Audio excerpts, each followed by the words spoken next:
트럼프가 고수하고 있는 일기 때랑 동일한 전략 중에 하나가 고립주의 정책, 그 다음에 대리인 정책이거든요. 이 대리인 정책이 뭐냐면요, 트럼프의 그러면은 가장 최우선의 그 페이버, 가장 우선시하는 정책은 뭐냐? 안보입니다.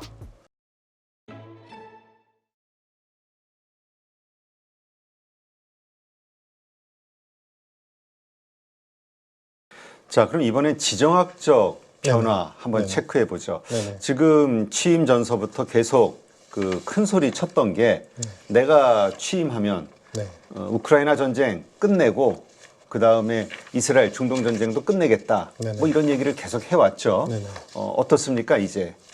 충분히 저는 가능할 거라고 보고요. 그러니까 지금 트럼프의 외교적 지정학적인 컨트롤 방식을 우리가 한번 탐구해 볼 필요가 있어요. 정리를 해볼 필요가 있어요. 뭐냐면 과거에 닉슨 독트린이라는 게 있었거든요.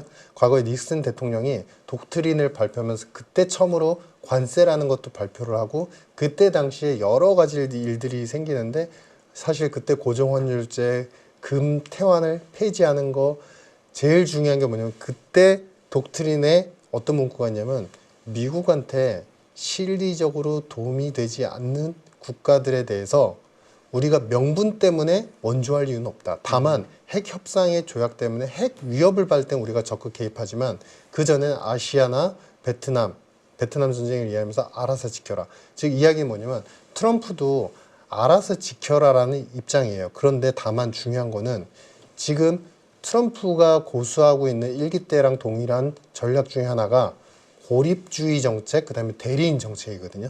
이 대리인 정책이 뭐냐면요, 쉽게 말하면 지금 전쟁이 안 끝나는, 중동에서의 전쟁이 쉽게 이렇게 끝나지 않는 이유는 뭘까?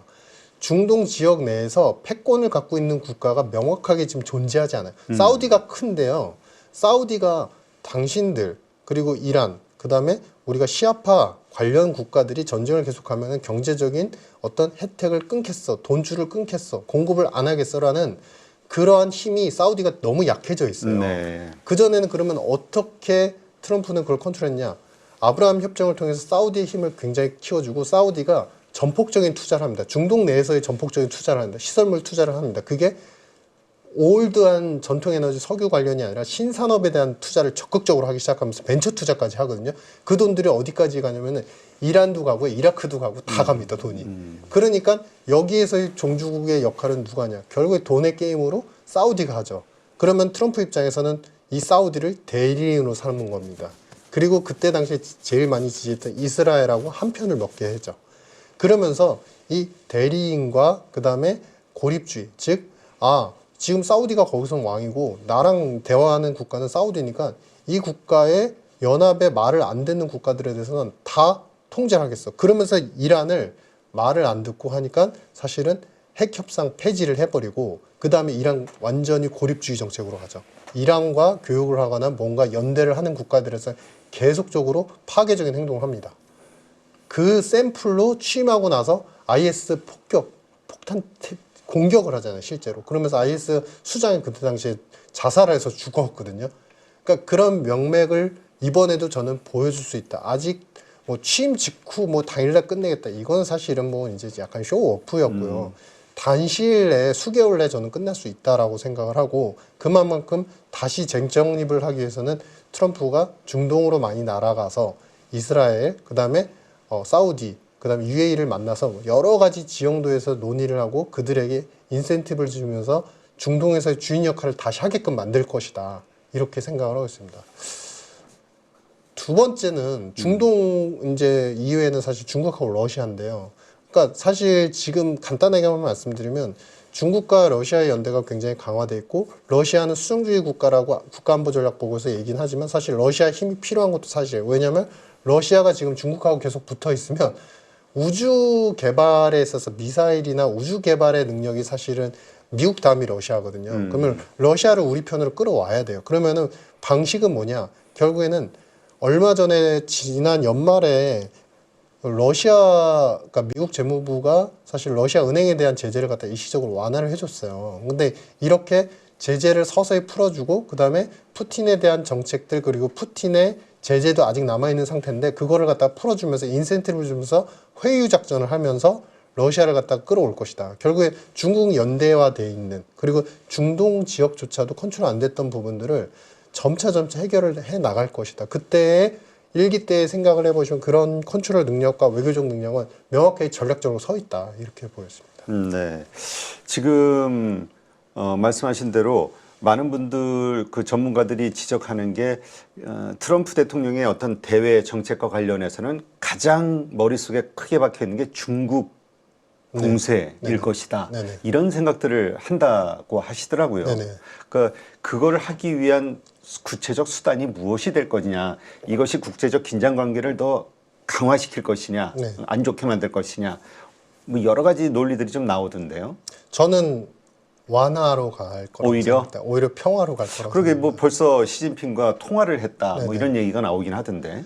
중국하고 미국과의 관계는요, 그러니까 표면과 이면을 봐야 돼요. 그러니까 뭐냐면 표면은 이번에 뭐 중국에 관세를 60% 매긴다 하는데 그거는요, 뭐 의미 없다고 봅니다. 전 100%도 가능하다고 생각합니다. 왜냐하면 아직까지는 일기 때도 그랬고 영구적 정상 무역 관계가 아직 체결돼 있는 상태예요. 그러니까 그게 90년도 후반 때부터 체결돼서 무역을 하는 가운데 이제 무역을 하는 관계 속에서 뭔가 불공정 교역이 있으면 그 관련된 산업과 상품에 대해서 관세를 높이는 거거든요. 그러니까 그거는 정상적인 무역 관계일 때고 만약에 정상적인 무역 관계를 철회하면요. 예전에 스무트 올리법이 있었는데 뭐냐면 적대적인 국가한테는 관세를 갖다가 100% 이상까지 매길 수 있는 법안 근거가 있어요. 특히나 이번에는 업그레이드 돼가지고 트럼프는 관세법이 있고 무역법이 있었잖아요. 그거 다 필요 없습니다. 이번에는 트럼프의 상호 무역법을 제정한다고 캠페인 전에 이 얘기를 했어요. 그러니까 그거 하나만 해놓고 모니터링해서 아 이게 불공정한 프라이싱으로 교역이 일어나고 있다. 그럼 관세 매기면 끝나는 거예요. 100%? 심지어 뭐 150% 이상도 가능합니다. 이게 표면이고요. 그래서 중국을 압박하는 것 같은데 여기서 재밌는 얘기 하나 해드리면 재밌는 게 지금 중국이 어떻게 변화하고 싶어 하죠? 지금 중국의 공산당 관련돼서 우리 회의록들을 잘 보시면 중국은 서비스업으로 그리고 금융의 중심 국가로 변하고 싶어 해요. 부채는 지금 이제 부채 성장의 제조업은 안 하려고 그래요. 그러게요. 그러니까 지금 제조업 시대 네. 이게 결국은 점점 그 말씀하신 대로 이 중국 경제를 앞으로 더 훨씬 좋아지게 할 만한 방법은 아니다. 이렇게 좀 모아지는 것 같은 느낌이 들긴 해요. 그러니까 원래 잘하던 걸 버리고 서비스업이랑 금융 남의 것을 좀 부러워하고 있어요. 두 번째 미국을 바라보면요. 미국은 잘하는 게 금융이잖아요. 결국 금융으로 돈 벌어서 금융으로 소비를 만들어서 경제를 살리잖아요. 근데 미국은 제조업을 하고 싶어 해요. 서로 반대네. 재밌지 않으세요? 그러니까 서로 적대적인 관계인데 서로 상대방이 갖고 있는 걸 부러워하고 있어요. 이건 마치 뭐냐면 한쪽에서는 오렌지만 엄청 갖고 있어요. 한쪽에는 쌀만 갖고 있어요. 근데 이쪽이 갖고 있는 거를 뺏고 싶으니까 계속 공격을 하는 거예요. 그 끝은 어딜까요? 결국 만난다. 어떻게 만나냐? 서로 갖고 있는 걸 조금씩 내어주면서 만나게 된다. 그러면서 균형점을 찾는다라고 생각을 하고 역사적으로 봐도 서로 갖고 있는 것이 도움이 안 될 때는 서로 만남이 이루어지지 않거나 계속 싸우다가 벌어집니다. 공격을 하거나 전쟁을 하거나 물리적으로. 근데 서로 갖고 있는 것을 취득하기 위해서는 결국에는 협상을 할 수밖에 없고 이 협상의 그림이 그럼 현실적으로 가능해 보입니다. 왜냐하면 중국 입장에서는요. 사는 규모 있잖아요. 상대국한테 사오는 규모 있잖아요. 수입하는 규모가 미국에 비하면 미국이 중국에 사오는 규모에 비하면 중국은 3분의 1밖에 안 돼요. 그러니까 사실 3분의 1이기 때문에 여기서 그냥 100% 올려줘도 10분의 6, 그러니까 한 3분의 2 정도 되는 거거든요. 규모가. 좀 사줘도 되는 문제인 거예요. 그렇기 때문에 중국 입장에서 오히려 협상의 그 여지, 협상을 할 수 있는 원활하게 사주면서 협상할 수 있는 가능성은 상당히 크고 트럼프 입장에서도 제조업을 내어주는 듯한 그리고 제조업 관련된 상품을 우리 거를 사주는 듯한 제스처만 보여줘도 트럼프는 눈 녹듯이 녹을 사람이다. 일기 때 모습을 보시면은 19년도까지 열심히 관세 매기다가 조금 사주세요. 왜냐하면 본인들도 힘들거든요. 중국하고 계속. 맞아. 그때 막판에 보니까 그 중국에서 뭐 대두, 저 미국산 대두니 뭐 돼지고기니 이런 거 뭐 축산 이런 거 수입 대규모 수입한다고 발표하고 그러면서 나중에 보면 또 지키지도 잘 않는 거 브라질 거 샀습니다. 아, 그치. 그러니까 브라질 거 않았어, 샀어요. 안 결국은. 지켰습니다. 근데 그걸로 협정이 맺어지잖아요. 그럼 왜 협정이 맺어지냐? 그 당시 아쉬웠던 게 트럼프예요. 그러니까 그때도 똑같은 논리로 관세를 매겨놓고 일단 인플레이션이 나오잖아요. 인플레이션은 나옵니다.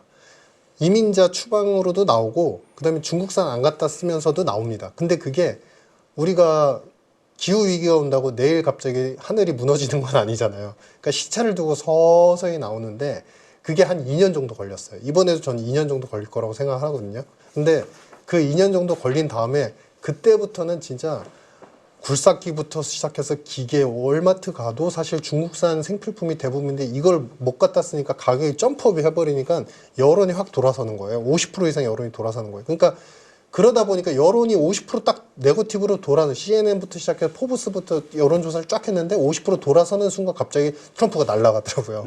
그러니까 여론에 민감하기 때문에 아까 닉슨 독트린 말씀드렸지만 정말 우선주의는요 변화하지 않습니다. 정책이. 근데 트럼프는 우선주의를 외치고 미국인을 정말 사랑하는 모습에 강경한 태도를 보이지만 결국에 힘들어질 것 같거나 피해가 올 것 같거나 여론이 나빠지면 또 변화합니다. 그렇기 때문에 우리가 트럼프 시대를 결코 네거티브하게 볼 필요는 없다. 이렇게 생각합니다. 하여튼 지금 시작하자마자 기후협약 네, 탈퇴했죠. 그리고 이렇게 그 관련된 국가들에게 미국 우선주의를 적용하다 보니까 우리도 이제 벗어날 수가 없는 것 같아요. 이제 북미 협상 이제 또 어떻게 될 것이냐, 북한의 핵 문제, 더군다나 또 한국의 어떤 미군 주둔비 문제, 방위비 여러 가지로 좀 얽혀 있는데 이 부분은 어떻게 보세요? 이거는 이제 우리가 소위 말해서 그거죠. 이제 그 사과를 갖다가 이제 세 개를 두고서 어느 쪽을 내어주고 어느 쪽을 더 좋은 사과를 받을 거냐. 그러니까 협상의 부분이고 당연한 거는요. 이 트럼프의 정책 전략 보고서를 면밀히 체계적으로 꼼꼼히 보시면요. 사실은 국가안보 전략 보고서에 모든 답이 다 나와 있습니다. 트럼프의 그러면은 가장 최우선의 그 페이버, 가장 우선시하는 정책은 뭐냐? 안보입니다. 안보를 중심으로 해서 이렇게 획일적으로 다 나와요. 안보가 지금 전 세계적으로 수정주의 국가들이 위협을 하고 이 위협을 통해서 남태평양이나 아니면 남중국해에서 위협적인 행동을 하고 있는데 그것이 국가적 위협과 패권을 뺏어갈 가능성까지 굉장히 커지고 있는 위험한 국면이다. 그런데 이러한 위험함이 사실은 미국인의 웰페어뿐만 아니라 시큐리티 안정까지도 악화시킬 수 있고 그것이 실업을 증가시키는 요인으로 작용하고 있기 때문에 이것을 다시 되찾기 위해서는 관세를 매겨야 된다. 그러니까 제일 화두는 안보예요. 그러니까 그런 측면에서 본다면 사실은 안보적인 부분에서 어느 정도의 양보를 요구하는, 그러니까 정책적인 제안인데 이건 제 개인적인 생각입니다. 어디까지나. 어느 정도는 기여를 해줄 필요가 있고요. 왜냐하면 일본의 사례를 보시면 일본이 일기 때 우리가 아베 정부하고 굉장히 그 협력적인 관계를 맺었는데 그게 처음에 바로 이루어진 게 아닙니다. 일본이 그때 당시에 트럼프 당선 딱 되자마자 베트남, 인도네시아, 아시아, 말레이시아 다 찾아가가지고 안보 협정을 맺고 그 안보 협정 파트너십을 갖다가 서류를 가지고 트럼프를 찾아가서 트럼프 골프 치는데 찾아가지고 그거를 주면서 미국이 여기서 모든 안보의 리더십을 다 가져가세요라고 선물을 제공합니다. 그 뒤부터 투자도 하고 우리가 소위 말하는 국채 투자가 아니라 기업 투자도 하고 실제적으로 공장을 건설하면서 환율 조작국에서 다 빠지기 시작을 하죠. 그러면서 오히려 일본에 대해서는 미국도 나중에 투자를 하기 시작합니다. FDI 투자를. 즉 이 얘기는 뭐냐면요. 이번에 안보적인 부분에 대해서는 분명히 강한 압박을 우선적으로 할 거고 방위비 협상에 대해서도 분명히 자기 논리를 계속 받아들이게 할 겁니다. 근데 그게 조금의 양보가 이루어지면 경제적인 베너핏이나 이윤이 굉장히 많다. 지금 참고로 말씀드리면요. 일본하고 미국하고 이미 바이든 때도 맺어져 있는 모든 협정 관계를 보면 미국, 호주, 일본 군사 안보 협력이 있고요. 그 다음에 한미일 훈련이 있고, 그 다음에 미국, 영국, 일본 군사 협력이 있고요. 그 다음에 미 사이버 협력 관계가 있고, 그 다음에 미국, 일본 바이오 협력 사이버 관계가 있어요. 이렇게 많은 관계 속에서 상대국을 도와주지 않을 수 없잖아요. 그러니까 그만큼 안보가 우선이기 때문에 우리는 이 강력한 이제 안보에 대한 부담, 뭐 방위비에 대한 부담들의 압박을 좀 슬기롭게 좀 잘 지나가면 사실 우리한테도 기회가 굉장히 크게 올 수 있다. 이렇게 생각합니다. 근데 지금 당장 드러나는 이슈는 미국 우선주의다 보니까 북핵과 관련해서 한국 패싱 문제 나오는 게 결국은 어차피 북한이 핵을 가지고 있는 건 어쩔 수 없다. 인정. 대신 미국 본토를 협박할 수 있는 ICBM만 막자 쪽으로 바뀌는 것이 아니냐가 지금 우리가 갖는 걱정이잖아요. 네네. 그렇게 됐을 때 우리는 바로 핵공포의 위협에 노출이 돼 버리니까 네. 이런 부분 이건 어떻게 이게 우리의 걱정 이거는 너무 앞서 나간 걸까요? 일기 때를 보시면요. 그 패싱은 아닌 것 같습니다. 왜냐하면 일기 때 닉슨 독트린을 딱 발표를 하면서 닉슨의 모든 정책들 트럼프가 이제 답습해 나오고 있는데 참고로 말씀드리면 박정희 시대 때 닉슨 독트린이 발표되고서 핵 연구와 핵에 대해서 구축을 할 수 있는 시스템들이 시작이 됐었어요. 그러니까 핵 투자가 시작이 됐었는데 물론 이제 본원적으로 이루어지지 않았지만 사실 그 이유는 뭐냐면 그 당시에 명확하게 이제 미국이 선언한 의미는 그 문구에 정확하게 나와 있습니다. 우리가 대의명분을 갖고 지켜주는 것은 어디까지는 핵 위협을 받을 때일 뿐이고 핵 위협에 노출되지 전까지는 베트남 전쟁, 그다음에 뭐 한국 전쟁 여러 가지 거쳐봤지만 우리가 개입을 해서 도움이 되는 게 없더라. 오히려 우리의 재정만 고갈되더라. 즉 이야기는 뭐냐면 핵에 대해서도 자체적으로 어느 정도 눈치껏 알아서 해라라는 그런 문구가 들어갔기 때문에 그때 당시에 이제 핵 연구자들을 모으고 우리도 핵을 갖다가 보유합시다라는 그런 정책적인 변화가 있었거든요. 그러니까 이번도 그렇게 크게 다르지는 않은 것 같습니다. 그렇다고 뭐 미국이 어쨌든 핵과 관련되는 핵 우산 여러 조항에서의 가장 탑을 가지면서 컨트롤 능력을 거기서도 제일 세게 갖고 있는데 핵을 마음대로 보유하세요 이렇게까지는 얘기 안 하잖아요. 근데 그만큼 스스로 지킬 방편에 대해서 알아서 지금은 우리가 정책적으로 뭐 그러니까 뭐 누구한테 허락을 받고 외교적으로 이런 차원이 아니라 좀 약간은 재치와 스마트를 가지고서 외교 안보 정책을 좀 추진해야 되는 그런 상황인 것 같다 이렇게 보여집니다. 네, 알겠습니다. 그리고 이제 군사비, 방위비 문제도 상당히 좀 올라갈 것으로 보는 게 네네. 이제는 합리적이겠죠? 네네. 이게 근데 뭐 잘 생각해 보시면은 우리한테만 오는 게 아니고요. 이제 전부 다 오고 있거든요. 그러니까 저 나토 쪽에도 그렇고. 나토도 그렇죠. 왜냐하면 나토에 대해서도 이제 방위비를 높여라 하는 게 사실은 이제 유럽 국가들 입장에서는 안 그래도 이번에 러시아 전쟁이 있었기 때문에 GDP 대비 재정 국방비 비중을 갖다가 GDP 대비 3% 이상 높일 거예요. 근데 안 그래도 높일 건데 여기에다가 기여하는 돈들이 결국엔 돈의 문제인데 돈을 너무 적게 쓰고 있고 그 대신에 우리가 지켜주는 그로 인한 비용들은 너무 많다. 미국 입장에서는 그렇게 계속 얘기를 하는 거고 현 상태에 나토 자체를 부정하는 게 현 상태로 익스펜스 돈이 이 정도밖에 안 나오면 사실 이런 체제의 나토는 부정을 하고 다시 개혁을 해서 자체적으로 다시 만들겠다 이런 이야기거든요. 근데 그게 전 세계 공통 언어예요. 그러니까 그만큼 안보에 대해서 알아서 지키거나 아니면 충분한 기여를 하는 국가들에서만 기여하겠다. 그러니까 1대1로 해주겠다는 거죠. 그러니까 오는 만큼 가고 가는 만큼 오고 이걸 정확히 지키자는 것이고요. 근데 두 번째 이제 제일 중요한 거는 이미 일기 때도 그런 발표를 했었지만 트럼프의 행정부의 철학을 우리가 이렇게 방위비를 높인다 이런 부분에 대해서 우리가 비난을 하는 시기는 이미 지나갔다고 생각합니다. 왜냐하면 일기 때 그런 얘기를 했어요. 이미 트럼프는 그때 당시에 이제 미국의 많은 정치 경제학자도 그런 발언을 했습니다. G1 글로벌 패권 1등의 국가의 지위와 권리는 유지를 하지만 그에 따르는 의무나 명분에 대해서는 이제는 생각하지 않겠다라고 표현을 했어요. 그러니까 이 얘기는 뭐냐면 이미 우리가 스스로 알아서 해야 되고 미국한테서 얻는 베너핏 그전에는 당연하게 여겼던 뭐 우리가 안보적인 부분 협정 이런 것들도 당연하게 여겼지만 이제는 다시 재계산을 해야 될 수밖에 없는 상황인 것을 인정하고 좀 받아들여야 된다.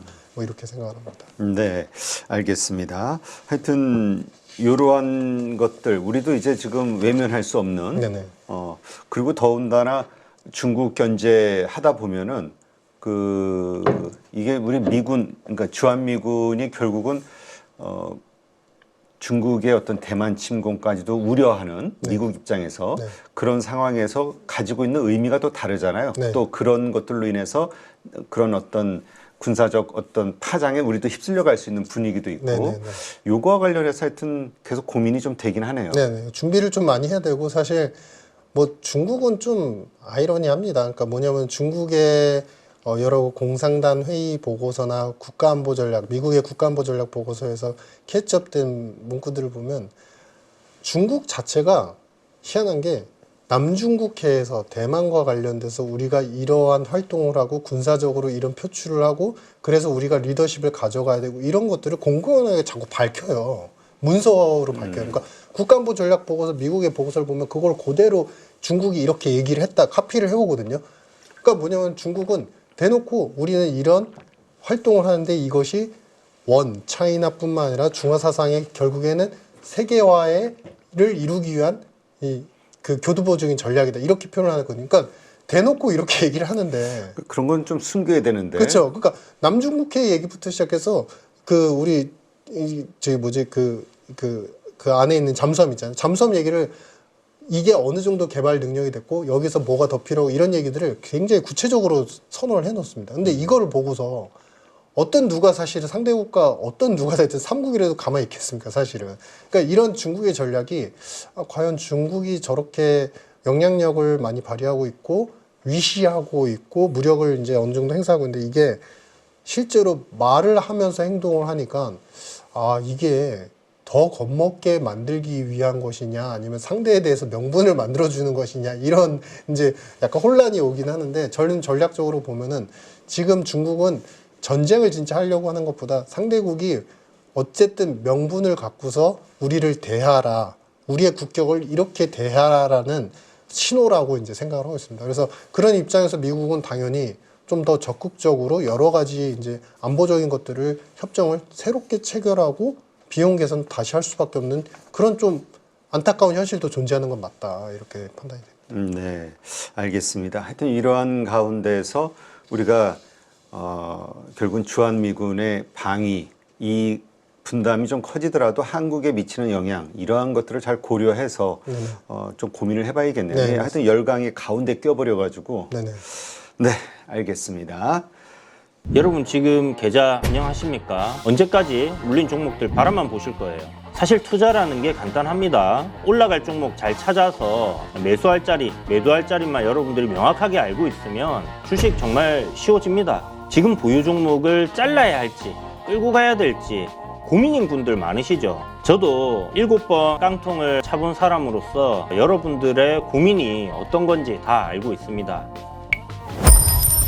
그래서 제가 여러 번 실패를 겪으면서 일어서게 해줬던 기법들에 대해서 명확하게 알려드리도록 하겠습니다. 2025년 양봉 나온다라고 이야기 드렸는데 분명 좋은 장이 올 거니까 이 기회를 살리시면 좋겠습니다. 딱 8주만 집중하셔가지고 평생 써먹을 수 있는 돈 버는 기법 다 배워가실 수 있도록 만들어 드리겠습니다. 제가 쓰는 실전 기법을 총 8번의 VOD 강의와 16번의 라이브 강의로 모두 담았습니다. 직접 올라갈 종목 찾으실 수 있도록 그 방법을 제가 알려드리겠습니다. 여러분 2025년 저와 함께 돈 벌어보시죠.